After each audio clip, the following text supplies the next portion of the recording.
Assalamu alaikum dear student and viewers. Welcome to our channel is Accounting by Nahid. আজকে আমরা করব merchandise operation and accounting system. এই অধ্যায়টা করার জন্য আমাদের 14টা জার্নাল খুব ভালোভাবে পড়তে হবে, তাহলে আমরা এই অধ্যায়ের সম্পূর্ণ অঙ্কগুলো করতে পারবো। চলুন শুরু করা যাক। ব্যবসায়িক পণ্যের লেনদেনের হিসাব পদ্ধতি দুইটি, একটি হচ্ছে পিরিয়ডিক ইনভেন্টরি সিস্টেম বা কালান্তিক মজুত পদ্ধতি, আর একটা হচ্ছে কি পারপেচুয়াল ইনভেন্টরি সিস্টেম বা নিত্য মজুত পদ্ধতি। পিরিয়ডিক ইনভেন্টরি সিস্টেমটা হচ্ছে কি কোনো একটা কোম্পানি বছরান্তে তাদের হিসাব পদ্ধতি করে থাকে, আবার কোনো একটা কোম্পানি নিত্য বা প্রতিদিন তাদের কোম্পানির হিসাব করে থাকে। তো এটাই হচ্ছে নিত্য মজুত পদ্ধতি। আচ্ছা, এখানে আমাদের 14টা জার্নাল দেওয়া আছে, দেখি আমরা শুরু করা যাক। পারচেজ মার্চেন্ডাইজ অন অ্যাকাউন্ট, বাকিতে পণ্য ক্রয়। বাকিতে যদি আমি পণ্য ক্রয় করি তাহলে আমার এখানে দুইটা কলাম দেওয়া আছে, একটা হচ্ছে কি periodic inventory system, perpetual inventory system. এটা হচ্ছে কি কালান্তিক মজুত পদ্ধতিতে যেভাবে হিসাব করতে হয়, আর এটা হচ্ছে নিত্য মজুত পদ্ধতিতে যেভাবে হিসাব করতে হয়। আচ্ছা, নিত্য মজুত পদ্ধতিতে আমার এখানে আমার মধ্যে গুরুত্বপূর্ণ অংশ হচ্ছে নিত্য মজুত পদ্ধতিটা।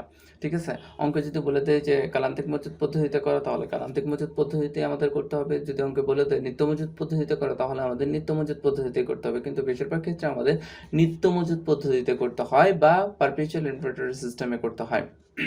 আমাদের নিত্য মজুত পদ্ধতিতে যখন আমরা অঙ্কটা করব তখন আমাদের একটা জিনিস খেয়াল রাখতে হবে। চলুন দেখি।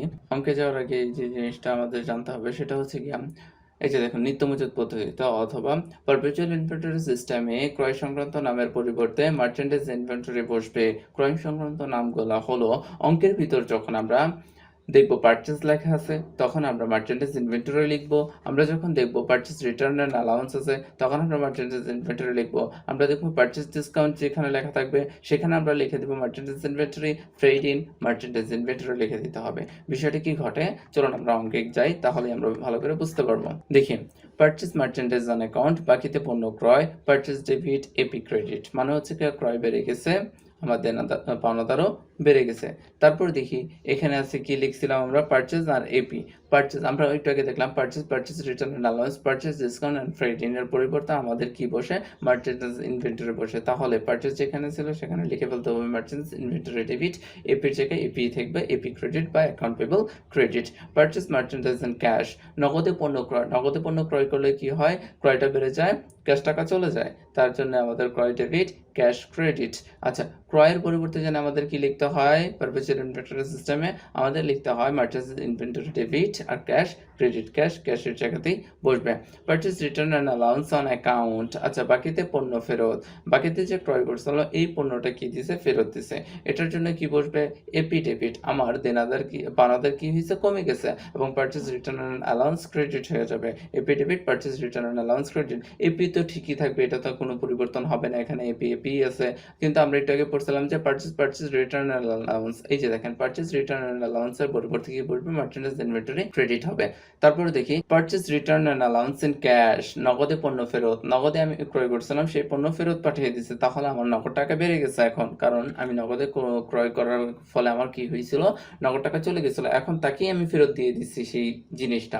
হ্যাঁ, আসবাবপত্র যাই বলেন না কেন সেটা আমি ফেরত দিয়ে দিচ্ছি, তাহলে সে আমাকে কি দিয়ে দিচ্ছে, টাকা দিয়ে দিচ্ছে, তাই আমাকে ক্যাশ ডেবিট করতে হবে, purchase return and allowance credit করতে হবে। ক্যাশের জায়গায় ক্যাশ ঠিকই আছে, আর পারচেজ রিটার্ন অ্যান্ড অ্যালাউন্সের পরিবর্তে তো আমরা জানি মার্চেন্ডাইজ ইনভেন্টরি বসে, এটা কি মুখস্থ করলাম, হ্যাঁ মার্চেন্ডাইজ ইনভেন্টরি বসবে। তারপরে বলতেছে যে পেড ফ্রেড ইন ক্যাশ, এই যে পরিবহন ভাড়া।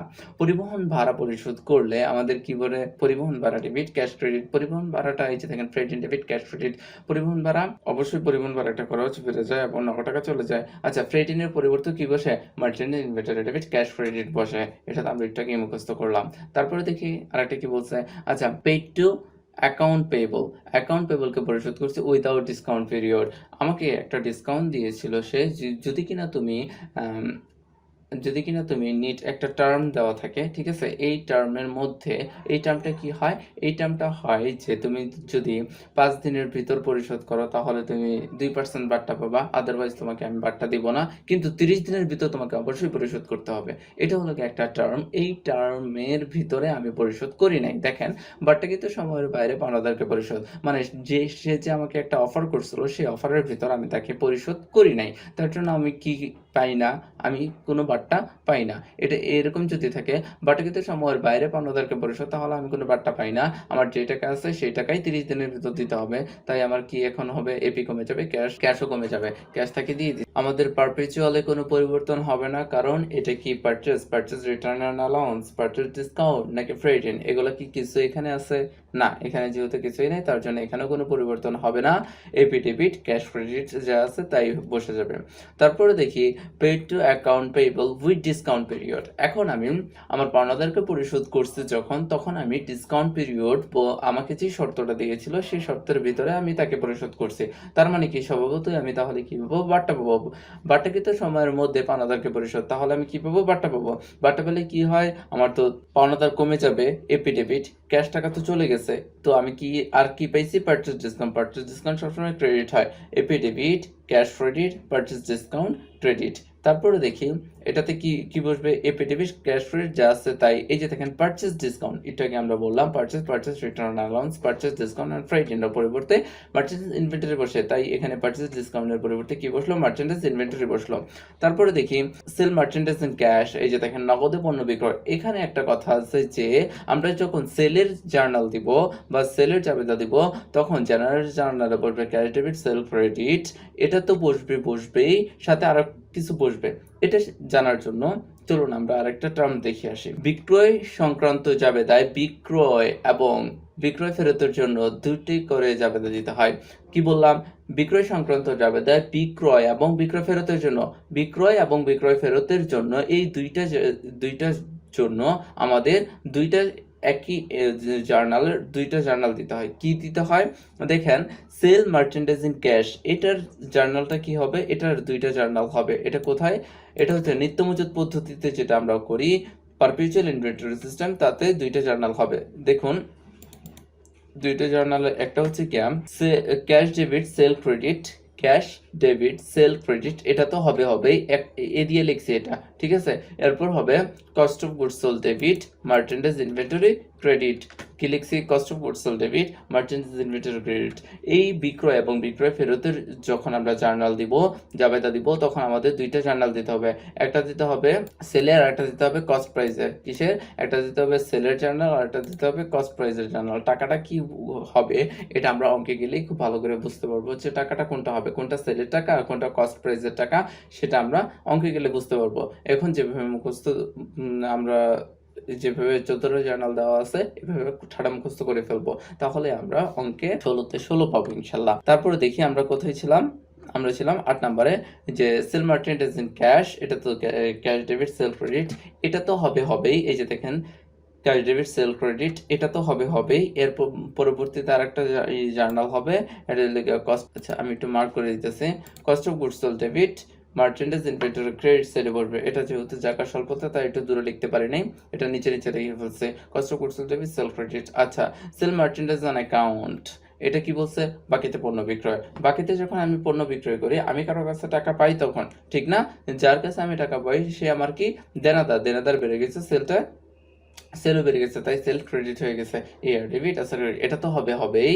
এই যে দেখেন এটা তো আমার লিখতে হবে এখানে, প্লাস আরেকটা বেড়ে যাবে, কারণ এটা কি বললাম, এটা কিসের, সেলের না, সেল এবং সেল রিটার্ন, এই দুইটার ক্ষেত্রে আমার কয়টা জাবেদা দিতে হয়, এটা পারপেচুয়াল ইনভেন্টরি সিস্টেমে দুইটা জাবেদা দিতে হয়। এটা কি, এয়ার ডেবিট আসার credit, cost of goods sold debit, merchandise inventory credit. আচ্ছা, তারপরে দেখি সেল রিটার্ন অন অ্যাকাউন্ট। আচ্ছা, বাকিতে ক্রয় করছে, এটা আবার ফেরত দিয়ে দিছি। আচ্ছা, sell return and allowance debit এয়ার ক্রেডিট, এটা তো হবেই। এই যে দেখেন এটা তো হবে, এটার সাথে আরেকটা জার্নাল হবে, আমার জায়গায় স্বল্পতার কারণে এখানে লিখতে পারি নাই, কারণ এটা সেল রিটার্নের, আমরা বললাম যে সেল এবং সেল রিটার্নের জন্য পারপেচুয়াল ইনভেন্টরি সিস্টেমে দুইটা জার্নাল দিতে হয়। একটা হচ্ছে কি, এটা কস্ট প্রাইস, এটা সেলের জাবেদা বা সেল রিটার্নের জাবেদা, আর একটা হচ্ছে কি কস্ট প্রাইসের জাবেদা। দেখেন সেল রিটার্নের অ্যালাউন্স ডেবিট এয়ার ক্রেডিট, এটা এতে লিখলাম, এটা তো হবেই। প্লাস এই যে দেখেন একটা মজার জিনিস হচ্ছে কি, যখন আমি সেল করছি তখন আমি cost of goods sold debit merchant inventory credit দিছে, আর যখন এটা রিটার্ন হয়ে যাবে তখন উল্টে যাবে। বিষয়টা কি ঘটবে, তখন আমাদের উপরেরটা নিচে যাবে, নিচেরটা উপরে যাবে। দেখেন মার্চেন্টেজ ইনভেন্টরি আগে নিচে ছিল, এটা উপরে আসছে, cost of goods sold debit উপরে ছিল, এটা নিচে চলে আসছে। ঘটনা যেহেতু রিটার্ন পাঠিয়ে দিছি, ঘটনাটা উল্টে গেছে, তাই জার্নালটাও কি হয়ে যাবে, উল্টে যাবে। তারপরে দেখি sell return in cash, sell return, আচ্ছা নগদে বিক্রয় ফেরত, নগদে বিক্রয় করছি, এটা আবার ফেরত আসছে, তখন আমার কি হবে, sale return allowance debit cash credit. Okay fine, sale return allowance, সেলটা আমার এখন বেড়ে গেছে কারণ আমি বিক্রি করে ফেলছিলাম, সে আবার আমাকে ফেরত দিয়ে দিছে, তখন আমাকে তার টাকাটা তাকে ফেরত দিতে হবে, তাই ক্যাশ ক্রেডিট করে ফেলছে। এটা তো হবে sale return allowance debit cash credit. এটা যেহেতু সেল রিটার্ন উল্টে গেছে, তার জন্য এটা কস্ট অফ গুডস সোল্ড নিচে চলে যাবে, মার্চেন্টেজ ইনভেন্টরি উপরে চলে যাবে। Merchandise inventory debit, cost of goods sold credit. Okay fine, paid freight out, বিক্রয় পরিবহন পরিশোধ করলে কি হয়, সেই পরিবহন ভাড়াটা ডেবিট হয়ে যায় আর ক্যাশ টাকা চলে যায়। আর এটার তো কোনো পরিবর্তন হবে না, কারণ আমাদের দুইটার নিয়মের ভিতর কোনোটাতে এটা পড়ে না যেহেতু, তাই আমরা freight out debit cash credit, freight out debit cash credit. Okay, collection from debtor without discount. Okay fine, বাট্টাকৃত সময়ের বাইরে অর্থ আদায়, আমি দেনাদারের কাছ থেকে কালেক্ট করছি বাট্টাকৃত সময়ের বাইরে, তার মানে কি আমাকে তাকে কি দিতে হয়নি, আমাকে তাকে কোনো বাট্টা দিতে হয় নাই। ওকে ফাইন, ক্যাশ ডেবিট এয়ার ক্রেডিট, এটা যেহেতু ওই দুই টার্মের কোনো টার্মই পড়ে না, তার জন্য ক্যাশ ডেবিট এয়ার ক্রেডিট।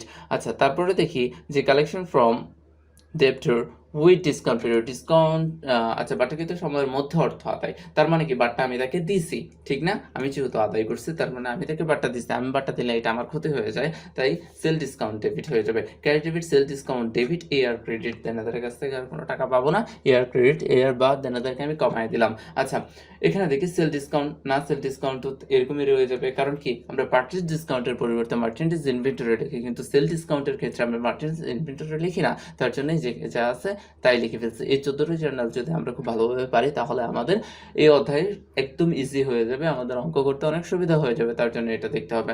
তার পরবর্তীতে আমাদের যে ফ্রেজগুলো দরকার হবে সেই ফ্রেজগুলো আমাদের মুখস্থ থাকতে হবে, সেটা হচ্ছে জ্ঞান রিসিভ ক্রেডিট। অঙ্কের ভিতরে যদি রিসিভ ক্রেডিট নাম থাকে তাহলে আমরা বুঝবো বাকিতে ক্রয় ফেরত হয়েছে, ঠিক আছে। রিসিভ ক্রেডিট এই ফ্রেজটার নাম অর্থ কি হচ্ছে বাকিতে ক্রয় ফেরত।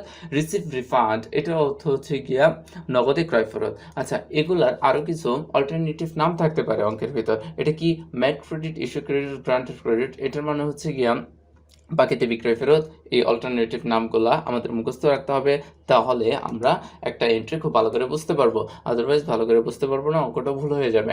মেট refund, issue refund and granted refund, made refund, issue refund and granted refund হবে এখানে। ওকে, তারপরে এটা হচ্ছে কি আর নগদে বিক্রয় ফেরত। আচ্ছা তারপরে একটা দেখি এফওবি, এটার কাজ কি, এটা আমরা যখন অঙ্কটা শুরু করব তখন এটা শুধুমাত্র একটা টাচ দিয়ে রাখলাম, এটা যে এটা আমার অঙ্কে লাগবে। FOB free on board, FOB shipping point, FOB destination point. FOB shipping point কি, যখন কিনা আমরা পারচেস করি তখন আমরা এফওবি শিপিং পয়েন্টের কাজ করি, যখন কিনা আমরা সেল করি তখন এফওবি ডেস্টিনেশনের কাজ করে থাকি। এফওবি শিপিং পয়েন্ট মানে কি, পরিবহন ভাড়া বা খরচ ক্রেতা বহন করবে, এটা হচ্ছে এফওবি শিপিং পয়েন্টের একটা টার্ম। আচ্ছা তারপরে দেখি এফওবি ডেস্টিনেশন পয়েন্ট, পরিবহন খরচ বিক্রেতা বহন করবে। এতটুকু পর্যন্ত ছিল আজকের ক্লাস। এই জার্নাল 14টা জার্নাল এবং এই ফ্রেজগুলো যদি আমরা খুব ভালোভাবে পারি তাহলে এই অধ্যায় আমাদের জন্য খুব ইজি হয়ে যাবে। ততক্ষণ পর্যন্ত ভালো থাকবেন, আমাদের সাথেই থাকবেন, চ্যানেলটা সাবস্ক্রাইব করে বেল আইকনটা অন করে দিবেন। আসসালামু আলাইকুম ওয়া রাহমাতুল্লাহ।